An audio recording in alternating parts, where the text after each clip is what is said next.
Hi everyone, my name is Jorge Besada, and this is the first in a series of videos that will deal mostly with economics and also help me introduce viewers to my new book, Economics, the Social Order and the Ron Paul Revolution, which can be purchased from Amazon.com. Now the main theme of these videos will be to help show how individual economic freedom and privatization, as opposed to leading to great injustices and social chaos like a lot of us intuitively fear, are the keys to prosperity. In these videos I will be preaching capitalism, privatization, libertarian political ideology, abolishing as much of the public sector and what government does as possible. This means no public schools, no social security, no welfare, abolishing the Federal Reserve that tries to manage our economy and that we should go back to the gold standard, abolishing the Food and Drug Administration that tries to check the safety of our drugs, abolishing the American Medical Association that licenses doctors and says who can or can't be a doctor and what they must learn in order to become one. So in short, trying to show how when the government just sticks to protecting the freedom of individuals, making sure that they can't harm each other or their property, and that they just keep their word and enforce their contracts, that the social order that emerges from so much freedom and so little government is far superior than when we try to have the government manage so much society with all these public services and various regulatory bureaucracies. Now to most people this seems like a recipe for chaos. And I think most people reach these conclusions with some good logical thinking. And before really getting into the introduction to economics, I want to say a few things as to why it is that this happens. First, I want to talk a little bit about a few of the major reasons why most people think that so much individual freedom and so little government leads to chaos. So some of the quick ones that one can just think of quickly is, for example, number one, when we look at the social order, it is so complex. We think that we need some visible entity to manage a lot of problems that we can't envision how free individuals just going about their daily lives would solve.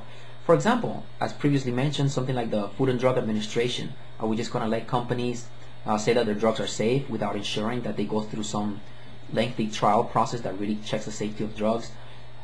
What about the American Medical Association? Are we just going to let anybody say that they're a doctor and operate on people and give medical advice without making sure that they actually know what they're doing?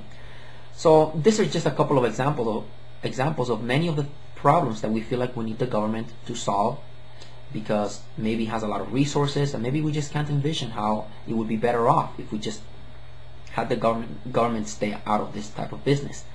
Another reason why I think most people want so much government is because we like all of these social safety nets. We know that human beings can be very selfish and just a little evil, and we feel like by using the government we can force everyone into sharing and help us be better than we otherwise would be.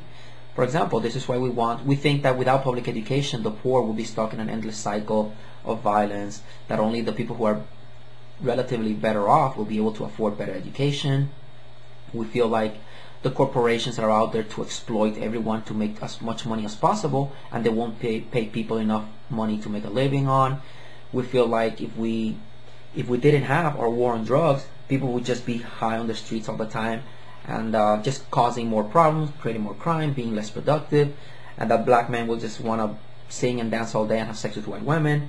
And I'm not kidding about this last one. I'm obviously exaggerating quite a bit, but I do have a section in the book that talks about the drug war, and I briefly want to quote Harry J. Anslinger, the nation's first drug czar. While trying to get marijuana banned in 1937, he gave a speech before Congress where he said the following: "There are 100,000 total marijuana smokers in the US, and most are Negroes, Hispanics, Filipinos, and entertainers.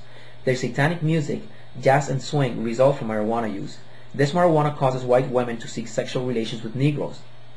So bam, with a speech like that back in the day, you got yourself a law passed. So again, we definitely do not have the war on drugs because of such racial fears or whatever, but it's a pretty interesting quote anyways.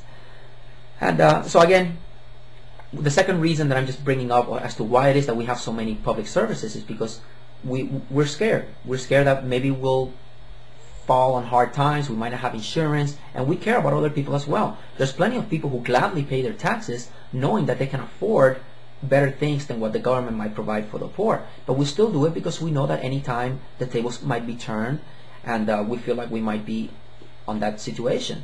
So we like our big welfare system, our social security for the elderly, and so on, and we obviously have these bureaucracies because we feel like if the government didn't do them, a lot of people might fall off in hard times, and we feel like just humanity by itself might not be able to take care of all of these problems. We have a history of racism and all kinds of things, and again, we feel like via the government we can force everyone into being a little nicer. So that's another very popular reason why most of us feel like we need so much government. A third one relates to the first two. When we look at our experts, our economic departments, and our experts, they also believe that if we have so much individual freedom and we privatize as much as possible and we got the government to do very little, that it would create chaos. And our first two reasons really would become true. The elderly would be on the streets without anyone taking care of them. Sure, maybe not all of them, but a few. But our fear for that is more than enough to get us to go along with this public sector bureaucracies. So, and just another reason, someone can say, well, where is this privatized world? If privatizing everything and having the government do so little, then why doesn't some other country do it? Why is it that no country out there is on the gold standard? If all of these things, if privatizing, abolishing the Federal Reserve and going back to the gold standard, if all of these things were so wonderful, then why doesn't some other country do it? And based on their wonderful success, everyone would just copy what they do. So I've just mentioned a few of the, I think, obvious reasons. I'm sure many viewers can think of many more as to why it is that most of us believe that so much individual freedom is just a recipe for chaos, and we fear it. So when taken together, this provides a very powerful ideology that promotes big government and this socialist type of ideas, because that's what, when you ask government to solve problems, you're asking for socialism. And so people like myself, libertarians, and people who I feel like understand enough of economics to overcome such fears, have a big ideological stumbling block to try to overcome. And ultimately, so the way to overcome this is by understanding economics. Once one understands economics, one can overcome such fears and realize that individual economic freedom and privatization leads to much, much more prosperity than when we have the government try to do all these things, regardless of the good intentions of our bureaucrats and so on. So having mentioned this, I want to still go a little deeper as to what are some of the main reasons why we do feel like these things make sense and that we do need so much government. I think that perhaps the most important reason is that human beings have evolved in a much simpler tribal world where the social order was very simple and it was coordinated by easily identifiable human beings. For millions of years we have lived in such small tribes until just the last couple of thousand years. And if one looks at the modern social order, it is not coordinated by easily identifiable individuals. It is coordinated by impersonal economic forces and modern finance, by things like money, the banking and lending industry, stock markets, interest rates, the insurance business. So if tomorrow we decided to abolish the use of money, in just a few years society would be thrown back into the Stone Age. The world population would drop from nearly 7 billion human beings like we have today to just several million. It would look like the Mad Max movie where everyone is just fighting for scraps and for the scraps that remain of what used to be a prosperous society. So that is, we have this propensity because of the complexity of the social order that we feel like we need some kind of designer or some visible entity managing the social order, and we believe that our bureaucrats and their good intentions, whether it's Obama, Hillary, and their teams of experts and their ideas and how they're going to use our bureaucracies and our regulatory tentacles to manage the social order, we believe that that is what really helps bring about prosperity. That if we do not have those bureaucracies, we're just going to have some kind of chaos, because again, our intuition has not evolved to really understand these impersonal economic forces which depend on individual economic freedom, as I hope to show later on, which are the ones that really create prosperity. And when we have too much government, it inadvertently just tramples on all of these economic forces and creates a lot of problems. Another important difference between the tribal social order and the modern social order is that the tribal social order was what economists refer to as a zero-sum environment. A zero-sum environment can be seen as a pizza of a fixed size, where the more slices go to others, the less slices have to be left over for you.